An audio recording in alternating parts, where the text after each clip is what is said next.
আসসালামু আলাইকুম, আশা করি ভালো আছেন। আজকের ক্লাসে আপনাকে স্বাগতম ভাই বোন। আজকে সেন্টেন্স কানেক্টর এবং ট্যাগ কোয়েশ্চেন নিয়ে আমরা পড়াশোনা করব। টপিক তিনটাই খুব সহজ, সেন্টেন্স থেকে খুব প্রশ্ন আসে, কঠিন না মোটেও। কানেক্টর খুব সহজ, প্রশ্ন কিন্তু আসে, স্টুডেন্টরা পড়ে না বিধায় এখানে ভুলও করে। এবং ট্যাগ কোয়েশ্চেন খুব সহজ জিনিস, আমরা মজা করে পড়ে ফেলবো। চলেন বিসমিল্লাহ করে আমরা শুরু করব সেন্টেন্স দিয়ে। সেন্টেন্স পড়াতে এসে যদি আমি বলি সেন্টেন্স শব্দের অর্থ কি, বাক্য ছাড়া।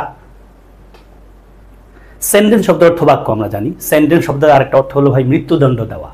বিসিএস পরীক্ষার প্রশ্ন সমাধান করতে গেলে আপনি এই বাক্যটা পাবেন যে হি ওয়াজ সেন্টেন্সড টু ডেথ, মানে তার মৃত্যুদণ্ড দেওয়া হয়েছে। তাহলে সেন্টেন্স মানে কিন্তু ভাই মৃত্যুদণ্ড দেওয়া। ওকে, আসেন সেন্টেন্সের বেসিক্যালি আমরা পড়তে হয়। সেন্টেন্সের প্রকারভেদ দুই রকম, অর্থগত দৃষ্টিকোণ থেকে একটা, আর একটা হলো গঠনগত দৃষ্টিকোণ থেকে। তো এই দুই জায়গা থেকেই আমাদের প্রশ্ন আসে, বিশেষ করে ইউনিভার্সিটির জগতে আসে হলো রাজশাহীতে, জাহাঙ্গীরনগরে, চট্টগ্রামে, ইভেন ঢাকা ইউনিভার্সিটিতেও এখন আসছে খুব সহজ করে। মেডিকেলে প্রায়শ সেন্টেন্স থেকে প্রশ্ন দেখা যায়, চাকরি বাকরি জগতে অসংখ্য প্রশ্ন আসছে। অ্যাটেনশন দিয়ে করেন, সবার উপকার হয়ে যাবে। আসেন শুরুতে ভাই আমরা অর্থগত দৃষ্টিকোণ থেকে সেন্টেন্স পাঁচ প্রকার আমরা সবাই পারি। Assertive sentence, optative, interrogative, imperative, exclamatory sentence. এবং রিসেন্ট টাইমে ঢাকা ইউনিভার্সিটিতে এই টাইপের একাধিক প্রশ্ন আসছে যে অ্যাসার্টিভ আর অপটেটিভ এই দুই সেন্টেন্সরে একসাথে আমরা ডিক্লেয়ারেটিভ বলি। এটা খেয়াল রাখেন, ডিক্লেয়ারেটিভ কি ভাই? ডিক্লেয়ারেটিভ। তাহলে অ্যাসার্টিভ তো চিনেন, স্বাভাবিক বাক্য, হ্যাঁ বোধক বা না বোধক। অপটেটিভ মানে কি? আশীর্বাদমূলক বাক্য যেগুলো। তাহলে এই দুই টাইপের বাক্যকে আমরা একসাথে বলি ডিক্লেয়ারেটিভ। ইন্টারোগেটিভ বাক্য নিশ্চয়ই চেনেন, প্রশ্নবোধক বাক্য। ইম্পারেটিভ বাক্য নিশ্চয়ই চেনেন, আদেশ, নিষেধ, অনুরোধ, এই তো উপদেশ। আর এক্সক্লেমেটরি সেন্টেন্স তো বুঝেন, মানে ওই যে হঠাৎ করে কিছু হা হা, ওহো, আল্লাহ রে, মানে আমাদের আবেগ অনুভূতি এগুলো বোঝায় যেটা দিয়ে। ওকে ভাই, আসেন এবার আমি আপনারে এই বেসিক জিনিস বুঝাইলাম। আমরা ইংরেজি শেখার শুরুর দিকে এই জিনিসটা পড়ি, তাই না ভাই? Assertive, interrogative, imperative, optative, exclamatory. আপনি এই পাঁচটা বাক্য করে চিন্তা করেন তো ভাই, কোনটা কোন টাইপের আন্ডারে পড়ে? নেভার টেল লাই, এটা কোন টাইপের পড়ে? নেভার টেল লাই অর্থ কি ভাই? কখনো মিথ্যা কথা কইও না, তাই না? তাহলে কখনো মিথ্যা কথা বলিও না, এই কথাটা আসে ইম্পারেটিভ আন্ডারে, তাই না?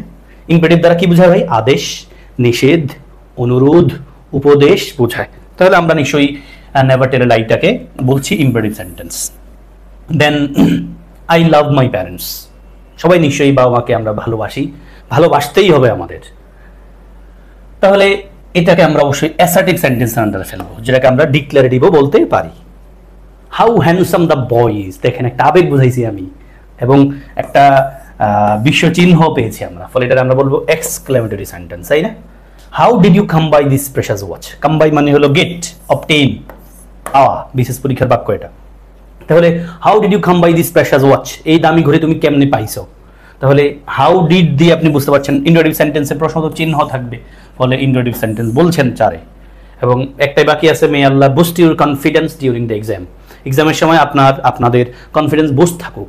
এক্সামের দিনে আপনার যদি কনফিডেন্স ভালো না থাকে, প্রস্তুতি খুব ভালো থাকা সত্ত্বেও কিন্তু আপনার পরীক্ষা খারাপ হওয়ার চান্স থাকবে। অন্যদিকে প্রস্তুতি মাঝারি মানের হইলেও কনফিডেন্স, আস্থা, নিজের নার্ভ ঠিক থাকার কারণে আপনার পরীক্ষা অনেক ভালো হতে পারে। এই দোয়াটাই আপনাদের জন্য এখন করেছি। তাহলে এটারে আমরা কি বলবো ভাই? Optative sentence. এবং মডার্ন টাইমে আমরা যেটা বলছি অ্যাসার্টিভ আর অপটেটিভ দুটারে আমরা একসাথে কি বলি ভাই? ডিক্লেয়ারেটিভ। ডান, শেষ। এবার আমি আপনারা নিয়ে যাব স্ট্রাকচারাল অ্যাঙ্গেলে সেন্টেন্স তিন প্রকার। পরীক্ষা খুব বেশি প্রশ্ন আসে এখান থেকে, সিম্পল, কমপ্লেক্স, কম্পাউন্ড। বিশেষ পরীক্ষা অনেকবার প্রশ্ন আসছে। তাহলে সিম্পল সেন্টেন্স কারে বলে, কমপ্লেক্স সেন্টেন্স কাকে বলে, কম্পাউন্ড সেন্টেন্স কারে বলে, এটার একটা ছোট্ট আইডিয়া দেয় আপনারে। তারপর এক্সাম্পল তো এখানে আছেই। ভাই খেয়াল করেন, সিম্পল সেন্টেন্সে একটা ফাইনাইট ভার্ব থাকবে, এই কথাগুলো আপনাদেরকে আগেও আমি বলে আসছি। ফাইনাইট ভার্ব থাকবে সিম্পল সেন্টেন্সে, ফাইনাইট ভার্ব থাকবে কয়টা ভাই? একটা। ফাইনাইট ভার্ব কারে বলে? যেই ভার্ব দেখে আমরা টেন্স নির্ণয় করতে পারি, তাই না ভাই বোন? যেই ভার্বটা দেখে আমরা বাক্যটা কোন টেন্সে আছে এটা বলতে পারি, ওই ভার্বটারে আমরা ফাইনাইট ভার্ব বলি। তাহলে সিম্পল সেন্টেন্সে ফাইনাইট ভার্ব থাকবে কয়টা ভাই? একটা। তাহলে আমি একটু টেন্সটা মুছে ফেলি, ফাইনাইট ভার্বের একটু শর্ট ফর্মে লিখি, ফাইনাইট ভার্ব। ফাইনাইট ভার্ব একটা। কোথায় ভাই? সিম্পল সেন্টেন্সে, সিম্পলে ফাইনাইট ভার্ব থাকবে একটা। কমপ্লেক্সে, কম্পাউন্ডে, হ্যাঁ, এইখানে হলো একটু কথা দেখেন। আমি যদি কমপ্লেক্সের জন্য এক্স লিখি, কম্পাউন্ডের জন্য ডি লিখি, হ্যাঁ আপনি বুঝে নিন। কমপ্লেক্সে কম্পাউন্ডে দুটা করে থাকবে ফাইনাইট ভার্ব, তবে একটু পার্থক্য আছে। কমপ্লেক্স সেন্টেন্সে আপনি একটা সাবঅর্ডিনেট ক্লজ পাবেন, সাবঅর্ডিনেট ক্লজ তো বুঝাইছি আগেই। আর কম্পাউন্ড সেন্টেন্সে দুই পাশে দুইটা স্বাধীন বাক্য পাবেন, মানে দুটা ইন্ডিপেন্ডেন্ট সেন্টেন্স বলি আমি, ইন্ডিপেন্ডেন্ট আপনি বুঝে নেন আইএনডি দিয়ে। তাহলে কথাটা আবার বলি, সিম্পল সেন্টেন্সে একটা ফাইনাইট ভার্বই পাবেন, কমপ্লেক্স সেন্টেন্সে কম্পাউন্ড সেন্টেন্সে দুটা করে ফাইনাইট ভার্ব অবশ্যই পাবেন। তবে কমপ্লেক্স সেন্টেন্সের বাক্যের একটা পার্ট দেখবেন সাবঅর্ডিনেট ক্লজ, মানে ক্লজ মরা যুক্ত থাকবে, ওই যে হোয়াট, ওয়ার, ওয়েন এগুলো দিয়ে একটা থাকবে। আর কম্পাউন্ড সেন্টেন্সে দুটা ফাইনাইট ভার্ব থাকবে এবং দুই পাশে দুটা বাক্যই কিন্তু একবার স্বাধীনভাবে কাজ করবে। তাহলে যদি আমি সামারি করি কথাটা আবার, সিম্পল সেন্টেন্স মানে কিন্তু কোনোভাবেই এটা না যে সেন্টেন্সটা ছোট হইতে হবে, এটা আমাদের একটা আইডিয়া, সিম্পল মানে ছোট হইব না ভাই। সিম্পল সেন্টেন্সে ফাইনাইট ভার্ব থাকবে একটা, বাক্যটা অনেক বড় হইতে পারে। কমপ্লেক্স সেন্টেন্স কম্পাউন্ড সেন্টেন্স মানে এমন না যে বাক্য অনেক বড় হইতে হবে, কমপ্লেক্স কম্পাউন্ড সেন্টেন্স ছোট হইতে পারে। কন্ডিশন হলো কমপ্লেক্স কম্পাউন্ডে দুটা করে ফাইনাইট ভার্ব থাকবে, কমপ্লেক্স সেন্টেন্সে একটা সাবঅর্ডিনেট ক্লজ থাকবে, কম্পাউন্ডে দুই পাশে দুটো স্বাধীন বাক্য থাকবে। ছোট বড় বাক্য দেখতে ছোট বড় নিয়ে কিন্তু কমপ্লেক্স কম্পাউন্ড সিম্পল না, সিম্পলে একটা ফাইনাইট ভার্ব, কমপ্লেক্স কম্পাউন্ডে দুইটা কইরা, তবে কমপ্লেক্সে একটা সাবঅর্ডিনেট ক্লজ থাকবে, কম্পাউন্ডে দুটো স্বাধীন বাক্য থাকবে। কথা ক্লিয়ার ভাই বোন? এবার আসেন বাট, বাট দিয়ে আমি তিনটা বাক্য লিখছি, আমার কথা মোটামুটি আপনারা ক্লিয়ার। এবার বাট দিয়ে তিনটা বাক্য লিখছি, আপনি একটু ভাবেন, তিন বাক্য আমি তিন জায়গায় রাখছি, একটারে সিম্পলে রাখছি, একটারে কমপ্লেক্সে, একটা কম্পাউন্ডে। আপনি একটু ভাইবা আমারে একটু আইডিয়া দেন, আমার আইডিয়া দিয়ে বলতে আপনি নিজে একটু ভাবেন, তারপর আমি তো আসি আপনার সাথে। আসেন ভাই, প্রথমত আমি প্রথম বাক্যটা নিয়ে কাজ করি। আসেন, there is no one but like her. আপনি এই বাক্যে ভার্ব কোনটা পাইছেন? দেয়ার ইজ, ইজ তো 100% ভার্ব। ইজ শব্দটা দেখলে আমরা ভার্বই বলি, বাক্যে ভার্ব আকারে ব্যবহৃত হয়। সাবজেক্টের পরে লেখা আছে there is no one but like her, like শব্দটা কিন্তু ভাই এই বাক্যে ভার্ব। তার মানে আপনি বুঝে নিয়েছেন এই সেকেন্ড বাক্যটা, প্রথম বাক্যটা আইদার কমপ্লেক্স অর কম্পাউন্ড। এবার আমি সেকেন্ড বাক্যে আসি, none but the brave deserves the fair. ভাই সেকেন্ড বাক্যে আপনি ডিজার্ভস ছাড়া কোনো ভার্ব দেখতে পাচ্ছেন না, ফলে নিশ্চিত সেকেন্ড বাক্যটা আপনি সিম্পলে রেখেছেন, তাই না? ইয়েস। থার্ড বাক্যে আসেন, we read more but fail. আপনি দুই পাশে দুইটা ফাইনাইট ভার্ব পাচ্ছেন, মানে আপনি থার্ড বাক্যটাতে কমপ্লেক্স অথবা কম্পাউন্ডে ফেলছেন। এবার আমি সিম্পল দিয়ে শুরু করি। হ্যাঁ আসেন, দুই নম্বর বাক্যটা দিয়ে শুরু করি, এটা সিম্পল যেহেতু। দেখেন একটা ফাইনাইট ভার্ব আছে ভাই, ডিজার্ভস, ফলে সিম্পল সেন্টেন্সে একটাই ফাইনাইট ভার্ব থাকবে, বাক্যটা অনেক বড় হইতে পারে, কিন্তু দুই লাইনে সিম্পল সেন্টেন্স হইতে পারে, ফাইনাইট ভার্ব একটা, বাকি সব নন ফাইনাইট ভার্ব আকারে আছে। বাটটারে আমরা প্রেজেন্টেশন আকারে পড়ি, none but the brave deserves the fair, মানে হলো সাহসীরা ছাড়া কেউ জয় লাভ করে না। এটা শেক্সপিয়ারের একটা উক্তিও বটে, তার একবারে প্রবাদমূলক বাক্য অর্থ হলো বীরভোগ্য বসুন্ধরা, বীরভোগ্য বসুন্ধরা। দেখেন ভাই বাট অর্থ এখানে কি? ছাড়া, ফলে এই বাটটা এখানে প্রেপোজিশন। আমরা বাট দেখলে কনজাংশন বলতে ঝাঁপায় পড়ি, সাবধান। এক্সাম্পল দেখেন, বাট সবসময় কনজাংশন না, বাট সবসময় বাট দেখলেই কম্পাউন্ড সেন্টেন্স, এটা বলা ভুল। প্রথম বাক্যটা তার এক্সাম্পল, সিম্পল সেন্টেন্স। সেকেন্ড প্রথম বাক্যে আসেন, মানে আমাদের সেকেন্ড বাক্যটা পাইছি ভাই সিম্পল সেন্টেন্স, একবার আমি এস দিয়ে রাখলাম সিম্পল সেন্টেন্স। প্রথম বাক্যে আসে যাবে, there is no one but like her. এখানে একটা ইজ আছে, এখানে একটা ইজ আছে, লাইক আছে, তার মানে আমরা কমপ্লেক্স বা কম্পাউন্ড। এটা কমপ্লেক্স বলবো না কম্পাউন্ড বলবো? ভাই বলছিলাম না কমপ্লেক্স সেন্টেন্সে সাবঅর্ডিনেট ক্লজ থাকবে। এখন এই বাটটা দিয়ে তো আমাদের বিশেষ পরীক্ষায় ঢাকা ইউনিভার্সিটিতে মেডিকেলেও প্রশ্ন আসছে, এটা কি বলেন তো? আমি একটু পরে আসছি ভাই এই জিনিস, same word used as different parts of স্পিচের সময় অবশ্যই পরে আসছি। ইয়েস। এবার অর্থ হলো there is no one who does not like her, who does not like her. Yes. তাহলে এই বাট শব্দটা হু ডাজ নট এর অর্থ দিচ্ছে, যেটাকে আমরা নেগেটিভ রিলেটিভ বলি। কি ভাই? নেগেটিভ রিলেটিভ প্রোনাউন, তাই না? তাহলে আপনি বলেন, আপনি বাটের জায়গায় যদি হু ডাজ নট লিখেন, তাহলে বাক্যটা এরকম, there is no one who does not like her. এমন কেউ নাই যে তারে পছন্দ করে না। তাহলে এই যে হু ডাজ নট লাইক হার, এটা আমরা বলি কি? Subordinate clause. ওকে ভাই, তাহলে সাবঅর্ডিনেট ক্লজ যেহেতু এই পাশে আছে, দুটা ফাইনাইট ভার্ব থাকা সত্ত্বেও আমাদের এখানে বাটটা হু ডাজ নট এর অর্থ দিচ্ছে, নেগেটিভ রিলেটিভ প্রোনাউন আকারে আছে, ফলে এটা আমরা সাবঅর্ডিনেট ক্লজ বলবো এবং পুরো বাক্যটাকে আমরা কমপ্লেক্স সেন্টেন্স বলবো। আশা করি বুঝে গেছেন থার্ডটা কম্পাউন্ড সেন্টেন্স। কেমনে? দুইটা ফাইনাইট ভার্ব আছে, বাট দেখে আমরা কম্পাউন্ড বলবো না আন্দাজে। বাট থাকা সত্ত্বেও আমরা দেখেছি সিম্পল হয়, কমপ্লেক্স হয়। কম্পাউন্ড হয়েছে কখন? বাট শব্দের অর্থ দেখবেন বাক্যে কিন্তু কিনা, বাট শব্দের দুই পাশে দুই স্বাধীন বাক্য আছে কিনা। We read more but fail. বলবেন স্যার এখানে তো বাটের পরে সাবজেক্ট আর নাই। ভাই একটা বাক্যে সাবজেক্ট যদি একটাই হয়, সেকেন্ড বার লেখে না। এই ফেল মানে কিন্তু উই ফেল, আমরা অনেক পড়ছি বা পড়ি কিন্তু আমরা ফেল করি। তাহলে দেখেন বাট অর্থ কিন্তু, দুই পাশে দুইটা স্বাধীন বাক্য আছে, ফলে আমরা থার্ড বাক্যটাকে কম্পাউন্ড সেন্টেন্স বলেছি। আশা করি আমার কথা ক্লিয়ার। শেষ করে আমি সামনে আগাই।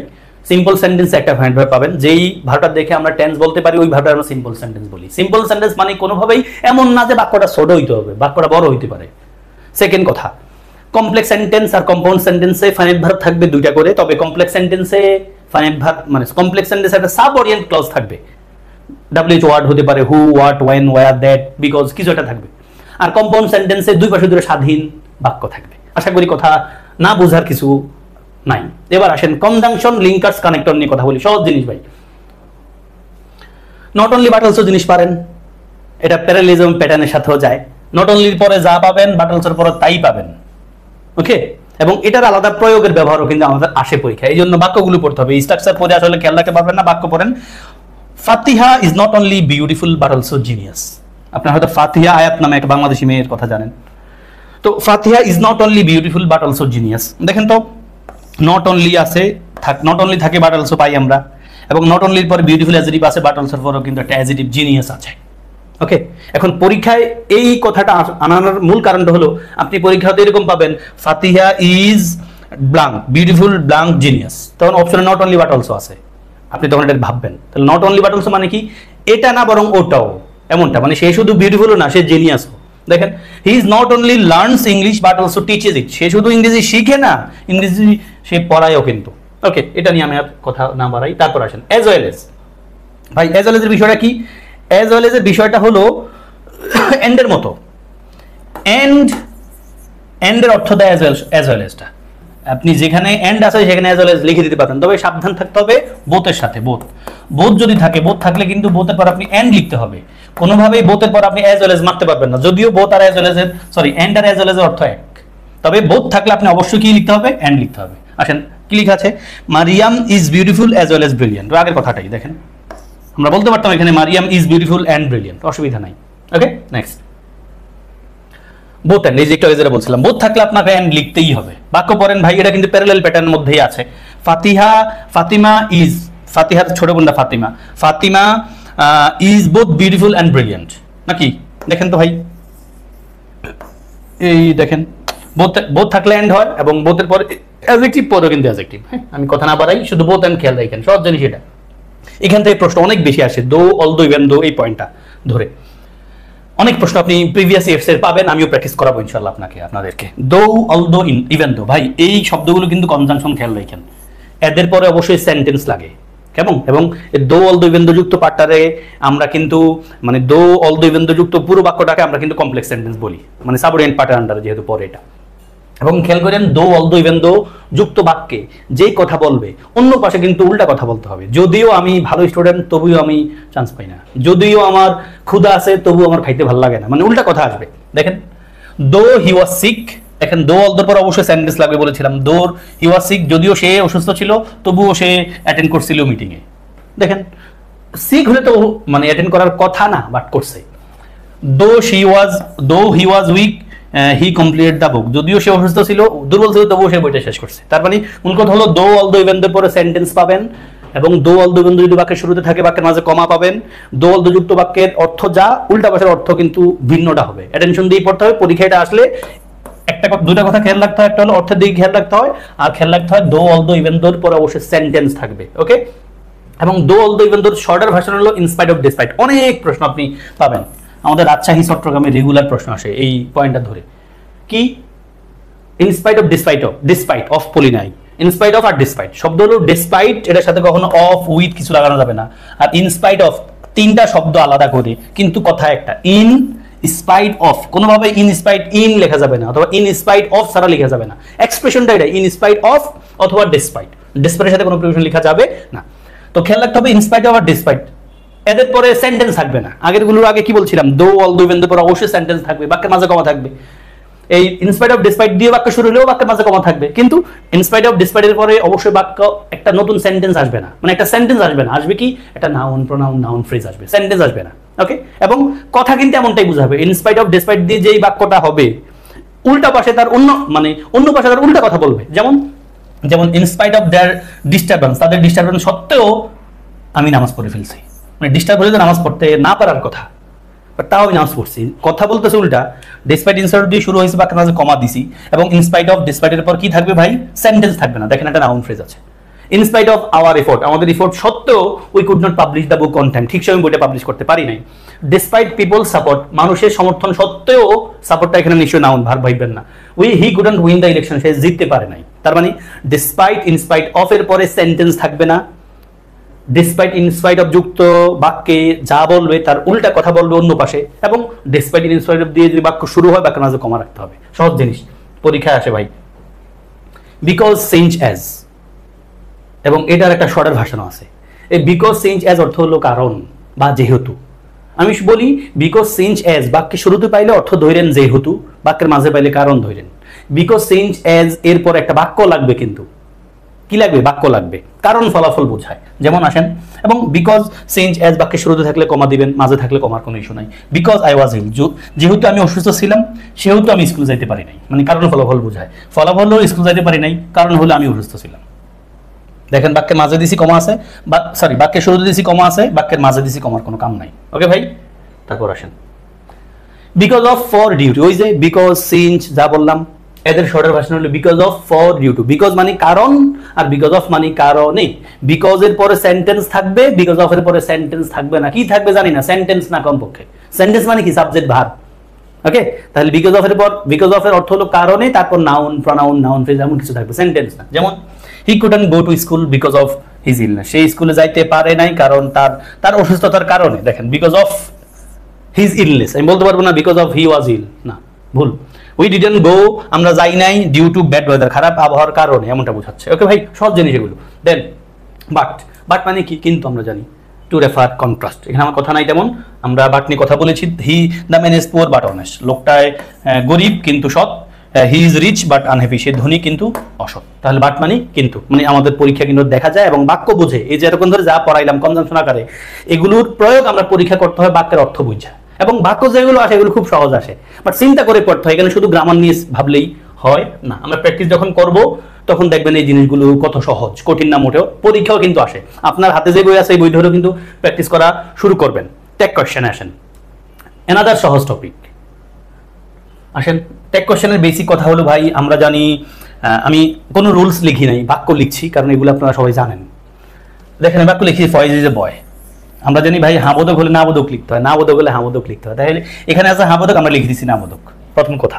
এবং আমরা জানি টেক কোশ্চেন যখন নাবোধক হয়, নাবোধকটা আমরা কি লিখি? শর্ট ফর্মে লিখি, মানে ইজ নট ভাঙ্গে ভাঙ্গে লিখি না, ইজন্ট, হ্যাজন্ট, উইল নট এমন লিখি। আমাদের লাগে না, কারণ পরীক্ষা হলো অপশন দিয়ে রাখে। Rashed and Faiz are not lazy, দেখেন এখানে নেগেটিভ আছে, আমরা এখানে পজিটিভ লিখছি। তার মানে টেক কোশ্চেনের মূল বাক্যটা পজিটিভ হলে টেক কোশ্চেন নেগেটিভ, নেগেটিভ হলে পজিটিভ, নেগেটিভ হলে আমরা শর্ট ফর্মে লিখি, এটাই বলছি। মাহি রিডস মুক্ত বাতাসের খোঁজে, দেখেন এটা হাবোধক বাক্য, আমরা নাবোধক লিখছি।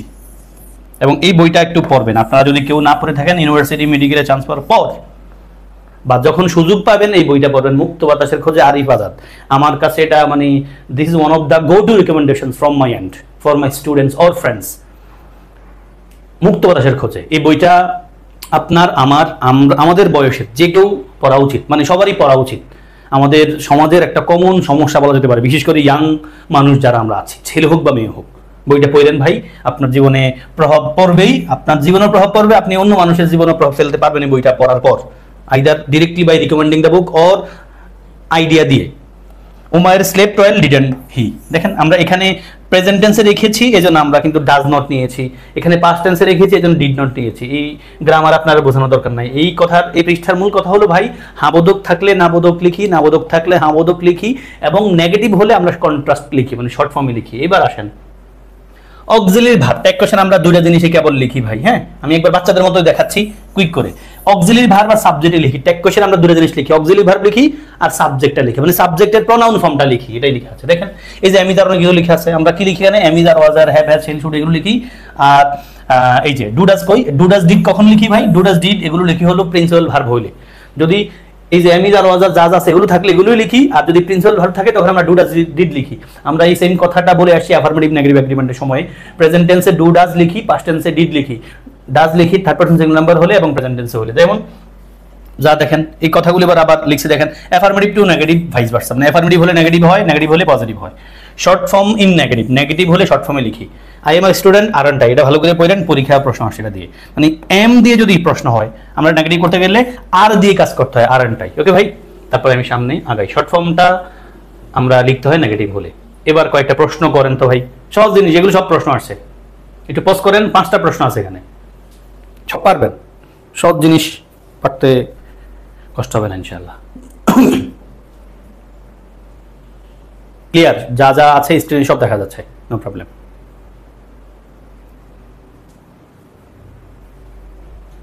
খুবই সহজ ভাই। টেক কোশ্চেন আমরা 6 পড়া শুরু করছি সম্ভবত। ব্যাংকস ক্লোজ এট 4 PM। দেখেন ভাই, আমরা টেক কোশ্চেন করতে গেলে ব্যাংকস, আমরা টেক কোশ্চেন দুটো জিনিস লিখি, অক্সিলারি আর সাবজেক্টের প্রনাউন ফর্মটা। তাহলে আমাদের অক্সিলারি আগে লিখি, অক্সিলারি কারে লিখবো ভাই? মিস প্রিন্সিপাল ভার্ব থাকলে ডু ডাজ ডিড লিখি, প্রেজেন্ট টেন্স হলে ডু ডাজ লিখবো। ব্যাংক যেহেতু প্লুরাল, তার মানে আমরা ব্যাংকের পরিবর্তে দে লিখবো। তাহলে দে কি লিখবো? আমরা ডু ডাজ প্রথমে লিখতে হবে আমাদের ডু ডাজ, তাহলে আমরা ডু নিব যেহেতু আমাদের প্লুরাল আছে। এবং হ্যাঁ বোধক তাহলে না বোধক, তাহলে ডন ডে কোথায় আছে দেখেন, এই যে ডন ডে করি ভাই। প্রেজেন্ট টেন্স হ্যাঁ বোধক না বোধক আর ব্যাংকসের ডে বানিয়ে দিছি। তারপর এভরিথিং লুক বিউটিফুল। আশা করি এগুলো সব পারবেন সহজে না ভাই? পেরেছেন, আমার আর ব্যাখ্যা দরকার নাই, উত্তরগুলো আপনারা দেখেন। উত্তর হলো ডন ডে। সেকেন্ডটা হলো পাস্ট টেন্সে আছে, পাস্ট টেন্সে আমরা ডিড নিতে হবে, দেখেন ডিড। এভরিথিং থিং এর জন্য আমরা ইট লিখি, এটা সামনে একটু পাবেন আমার সাথে। দেন এখানে ডাজ নট শি, দেখেন প্রেজেন্ট টেন্স আছে যেহেতু, ডাজন্ট শি। অলওয়েজ লিখস বিহাইন্ড, লিখতে আমাদের এখানে ভার্ব যেহেতু, তাহলে আপনি অবশ্যই ডাজন্ট শি লিখবেন, ডাজন্ট শি। ডাজন্ট হি যেহেতু বেটা মানুষ আছে। দ্য গার্ল ব্রোক পাস্ট টেন্সে আছে, যদি আপনি ডিড খুঁজবেন নিশ্চয়ই ডিডেন্ট শি। এক কোশ্চেন খুব সহজ জিনিস, দেখেন ভাই কত জায়গায় সব ডিউ আর ইউ জায়গায় আসছে। এরপরে করেন, আসেন করেন না। দেখেন এভরিবডি লাইকস ফ্লাওয়ার, সবাই পছন্দ করে ফ্লাওয়ার। ডন্ট দে, আমি এখানে বলার কারণ হলো শুধু এই কথাটাই। দেখেন লেখা আছে somebody, anybody, nobody, everybody, someone, মানে বডি ওয়ান দিয়ে যত শব্দ আছে, all of them, most of them, some of them, এগুলো আছে। এগুলো যদি আমাদের সাবজেক্টের প্লেসে বসে মূল সেন্টেন্সে, তাহলে আমরা প্রোনাউন আকারে দে লিখবো। এটা হলো বলার মূল কথা, বাকিগুলো সেম জিনিস। এভরিবডি আছে যেন আমরা দে লিখছি, বাকিগুলো তো আগের কথা। আমাদের এখানে লাইকসটা প্রিন্সিপাল ভার্ব আছে, ফলে আমরা ডু ডাজ ডিড নিতে হবে।